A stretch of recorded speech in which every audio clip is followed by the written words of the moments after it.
అదే RTV app వార్తల్ని క్షణాల్లో చదివే అవకాశం ఉంటుంది. ఒక న్యూస్ పేపర్, ఒక టెలివిజన్ ఛానల్ మీ చేతుల్లో ఎప్పుడూ ఉంటాయి. అందరికీ నమస్కారం. అందరికీ కూడా వినాయక చవితి శుభాకాంక్షలు. శ్రీమతి కసిరి సుబ్బమ్మ బాలాజీ మర్చెంట్స్ కమిటీ కళ్యాణ మండపం నందు 39 సంవత్సరాల నుంచి కూడా శ్రీ వరసిద్ధి వినాయక చవితి ఉత్సవాలను కూడా నిర్వహిస్తూ వస్తున్నాం. పర్యావరణ పరిరక్షణ, కాలుష్య నివారణ నిమిత్తం మా వంతు భాగంగా గత 13 సంవత్సరాల నుంచి కూడా మట్టితో తయారు చేసేటువంటి విగ్రహాన్ని టంగుటూరు గ్రామస్తులు కుమ్మరి మధ్యలీటి వాళ్ళ శిశు బృందం చేత 3 నెలల పాటు ఇక్కడనే తయారు చేసి స్వామివారిని కూడా ఇక్కడ ఏర్పాటు చేయడం జరిగింది. ఈ సంవత్సరం ఒక సంకల్పంతో ప్రపంచ శాంతి కొరకై విశ్వశాంతి మహాగణపతిగా ఇక్కడ స్వామివారిని ఏర్పాటు చేశాం.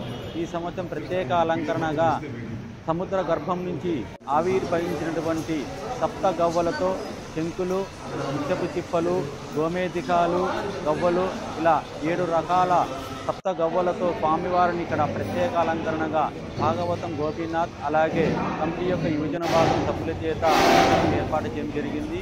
ఈ సంవత్సరం అందరి యొక్క విఘ్నాలు తొలగి మీరు అనుకున్నది విజయం సాధించాలి, అందరూ కూడా సుఖ సంతోషాలతో ఆయువు ఆరోగ్య ఐశ్వర్యాలతో మీరు తలుచుకున్నవన్నీ కూడా విజయం చేకూర్చాలని చెప్పేసి ఆ గణనాథుని వేడుకుంటున్నాం.